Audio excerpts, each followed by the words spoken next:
Good evening, everybody. Welcome back, folks. TS with you here on the radio show's Telephone Connection, cranking up 1 hour early tonight. Live out of Los Angeles, California. It's your turn now. We'll get your take on the day's events, liberal or conservative, local or international. The toll-free exchange at 800-756-0852. We'll get to you here in just a moment on the Thursday night radio show out of Los Angeles, California for June 25, 1992.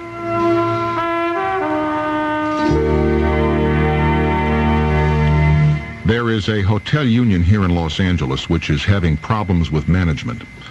They are trying to negotiate a new contract, and as happens in these situations, the union will use all means at its disposal to present its position, as will the management of the hotel firm. The unions have now sent out roughly 2,000 copies of a videotape to travel agents, other unions, tour guide planners, etc., around the country. And this videotape does not depict Los Angeles as the fun in the sun, come on out to Knott's Berry Farm and see Mickey Mouse, as you might expect to come with a tour guide package of Los Angeles. Rather, it shows the riots, the Rodney King beating, and other unseemly and unsavory parts of life in Southern California, to warn people that coming here may not be the best of all vacations. Obviously, the idea here is to keep people out of the hotels, to decrease hotel business, to force the hotels to meet their demands at the bargaining table. Now, all is fair in love and war and contract negotiations, but man, in a city that depends, or that has so many people living in it that depend upon tourism for their income, this is a tough blow right now. So you may see this this videotape if you were planning a trip to Southern California. You may see this videotape. Know that L.A. is a tough town. Know that L.A. is becoming a more dangerous place.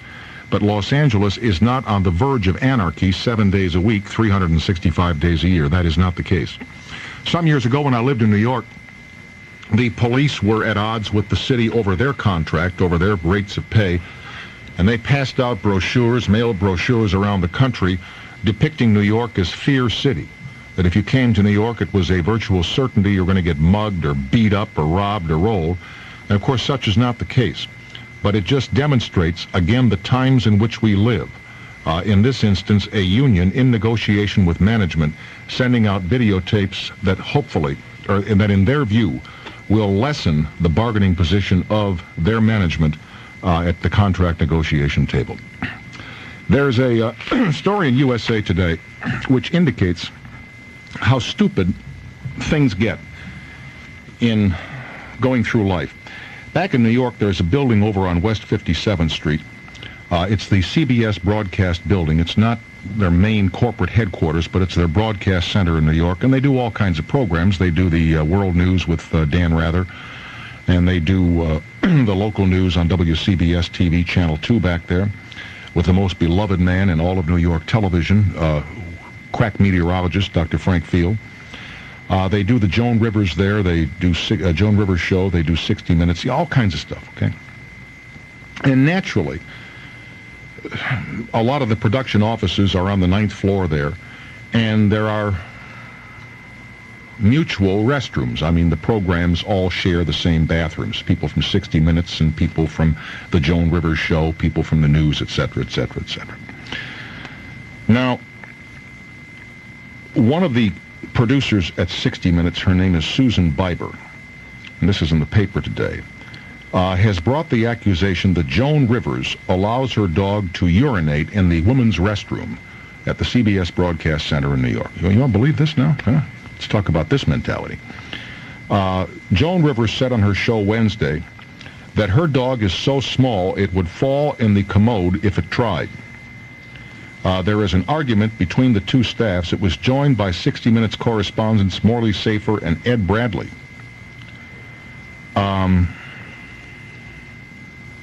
apparently the whole thing is going to be resolved when Joan Rivers goes on vacation and the dog is out of there. It doesn't say how.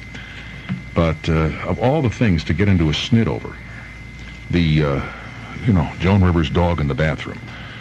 I'll tell you, there were some wild stories about Joan Rivers' dog going around over at The Late Show when she did that program for Fox. Stories so disgusting, I will not even get into them here. You can imagine how disgusting this could get, and I'm not going to get into it. And, boys, girls, if you're coming to Southern California, by the way, in spite of the videotape, and I do this every summer, for those of you who are coming out here to take a little look around, we appreciate the fact that you're coming to our city. We hope you have a nice time here driving around. But please, if you are sightseeing in the hills and valleys around Southern California, looking at houses, looking at movie stars if you see them on the street, watching pictures being filmed, that sort of thing, please pull over to the side. There is nothing more frustrating to those of us trying to get to work, trying to get to an appointment, trying to get the kids to the doctor, whatever, and getting behind a tourist who's going 2 miles an hour looking at Southern California. Again, we don't mind that you're here, happy that you're here, but please be considerate of us and pull over to the side. Appreciate that, gang. Thank you very much. Finally here, and this is political, there's a terrific column in the current Newsweek magazine by Joe Klein. It's called A Memo to Candidate Bush, and it's as if Lee Atwater had written this memo from heaven, or purgatory, wherever you want to put this man, to President George Bush on how he ought to run his campaign this year. You'll recall that Lee Atwater was an advisor to the Bush campaign back in 1988, and he, it is said, was one of the people who brought the Willie Horton matter to full fruition in the campaign advertising done by the Republicans and George Bush in 1988. Mr. Atwater died of a brain tumor here about a year ago. And I'm not going to read you the whole column, but the end of it is quite touching. He advises George Bush,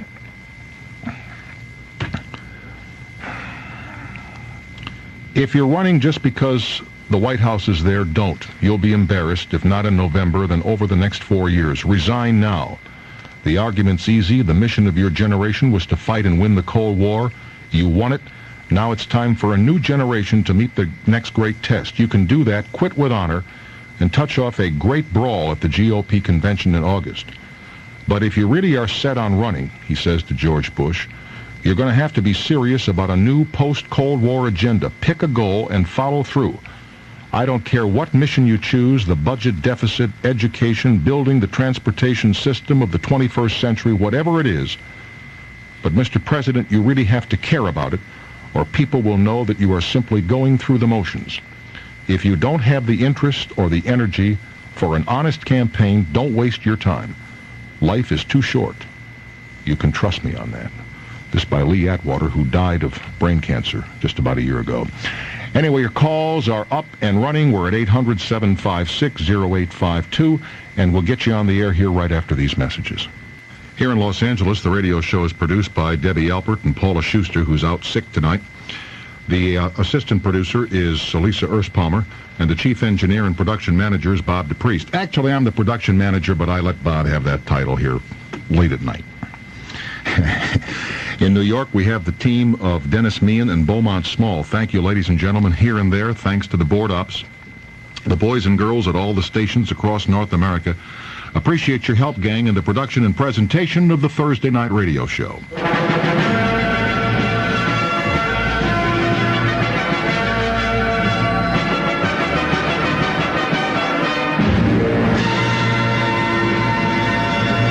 Okay, John, South Bend, Indiana, first up and first on. Hello. Tom, it's great to talk with you. Thanks, John. I remember seeing Tim Phelps the day after the confirmation hearings were over, and this guy was emotionally committed to the side of Anita Hill. He was being interviewed on Nightline, and he just, clearly was taking the side of Anita Hill. And I got the feeling he was being a little disingenuous tonight by trying to create this impression he's this dispassionate observer, when in fact he really had a stake in this. And also, there was a rumor going around that... Oh, I think without question Phelps and his co-author have an agenda here. But in reading of the book and reading selected passages, I must tell you that they lay out the case for both Thomas and Hill side by side and draw no conclusion. This is not a book that winds up with the summation. Anita Hill was telling the truth and Clarence Thomas was not. The book does not do that. Well, I think it would be hard to prove that. Of course, I'd have to admit I was passionately on the side of Clarence Thomas, but I would think it would be hard to make the case that he was lying. There just aren't any facts to support that. So I think he did the next best thing and is tried to make them equals, which in fact they aren't. And there's a lot of evidence now that has come out that she has not been entirely honest about the facts. And in fact, he knew her personally. That's what I've heard. But who, Phelps? Yeah. There's a rumor. Well, he didn't. I asked him that in the breaks. He denies knowing Hill. He hasn't talked to her. He has talked to Thomas. When a new justice takes the bench, the press covering the court throws a little party, a little soiree for the new justice, and Phelps and Thomas met there, and he was quite complimentary about Thomas in terms of his cordiality. Well, it's a great show, Tom. I have a lot of respect for you. Thank you, John. Glad you called. Bye-bye now. Joan, Penfield, Illinois. Hello. Yes, Tom. Hi. I have a question. I only saw this woman once, okay? Yeah. You know, when the hearings were going on, and then they'd pop back the people that knew Anita Hill. And it was either Andrea Mitchell or Tom Brokaw, I think it was NBC, that interviewed her roommate, a lady basketball player, okay? Oh, right.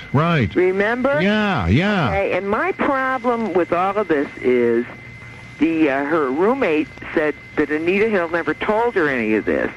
And if Anita Hill had been so harassed by a man, why would she share this stuff with a man that was interviewing her for a job and not her female roommate? I have no idea. Isn't that strange? It's a great question. It's a great question. I've always wondered about that. Why didn't we see any more about her roommate? You know something else I wanted to ask Phelps, and the time got away here. Remember there was a woman who was going to come forward, a former PR lady, who was going to charge Thomas with sexual harassment, and then at the last minute, she was not scheduled. I forget her name. I wonder why that fell apart. Yes, but I wonder why the roommate was dropped. Because being a woman, I would be more apt to share any problems I thought I was having with my girlfriend. You bet. As opposed to a strange man I'd never met before. Yeah, absolutely correct. There's one other point I want to make. Okay. I know, you get that all the time. Go ahead. Okay. It was Al Gore during the Democratic debates that first brought up Willie Horton. He is the first person that ever talked about Willie Horton.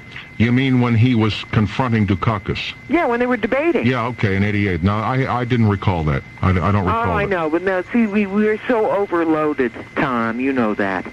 We're so overloaded we can't remember anything for more than a week at this point. Tell me about it, Joan. I will never forget this roommate that was interviewed, and I thought, well, where was she in the when they were taking all the sworn testimony? Yeah.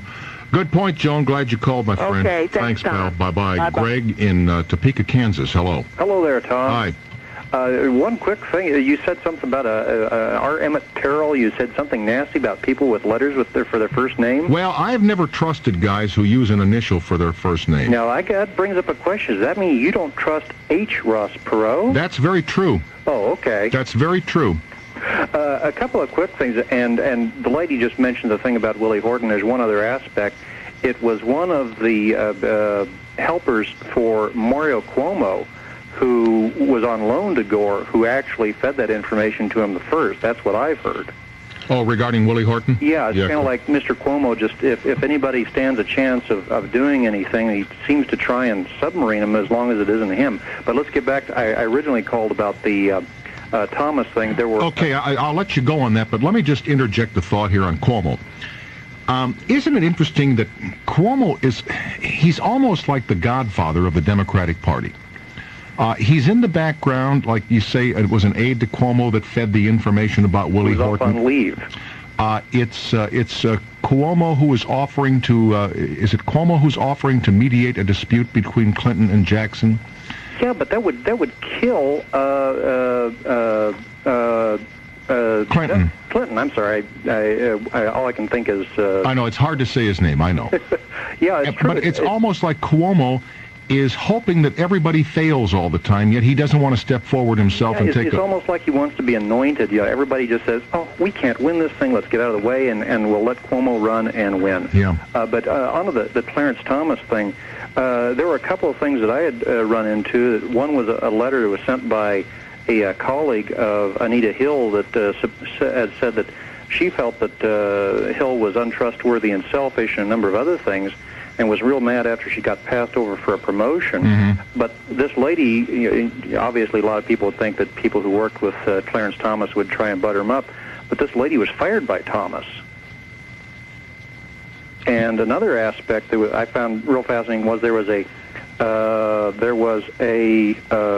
affidavit sworn by a attorney out of Tulsa, Oklahoma.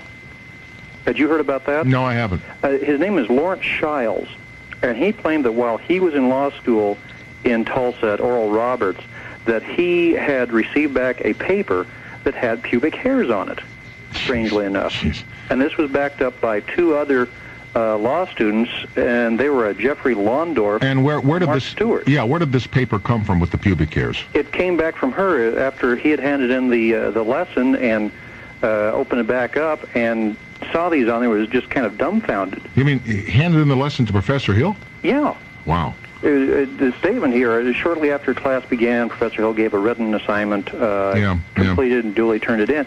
And they said that it became a kind of a joke the rest of the class because it had happened to the guy who was sitting next to him, Jerry Lonsdorf, and also to Mark Stewart. And this just became kind of an ongoing joke between them, that the comment was that, well, she obviously didn't think very well of our paper, that either she was graded it in the bathroom or something else. And well, maybe she was just splitting hairs, Anyway, that's possible. Glad you called, Greg. Thanks for joining us, my friend. Okay, bye-bye. All right, bye-bye. Back after these messages from the local stations. You're on the radio show, and I'm Tom Snyder on Service 60 WICC.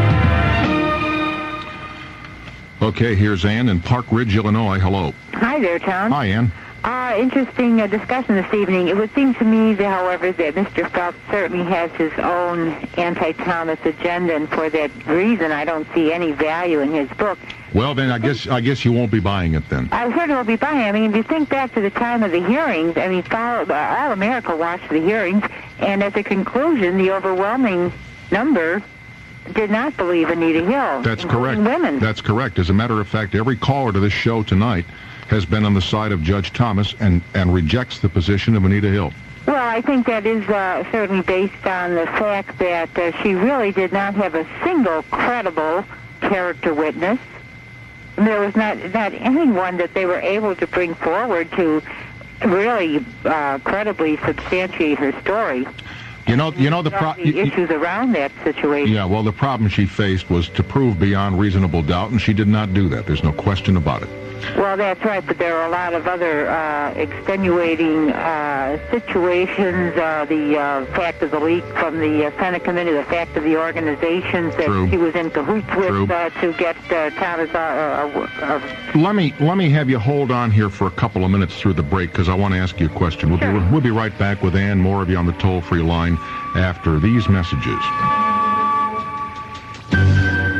Okay, we're back with Ann in Park Ridge, Illinois. Let me just throw a hypothetical out here to you. Sure. Assuming that men and women do see it differently, and I think we do, isn't it possible that Clarence Thomas may have made a series of comments or told a joke which he thought was perfectly innocent, which he did not mean to be sexual harassment of any kind, that she might have found to be offensive? Well, I think that's certainly possible. It's always possible for individuals to react differently. Sure, and I really believe in his mind, he believes he did not commit any kind of an offense, and so said. And I think in her mind, she believes he did, and so said. And I think that's pretty much the wind-up on it. And I also think something happened. I don't think that's the full extent of. Well, and I also think happened with her coming forward. I think there's a whole lot more behind her situation. Oh well, this part I would agree with you, however. By the way, I agree with you too. When she came forward, she did not come forward on her own. She was brought to the slaughter, so to speak, by the members of the Democratic side of the Judiciary Committee, who used her as part of their agenda to discredit Clarence Thomas. There's no question about that.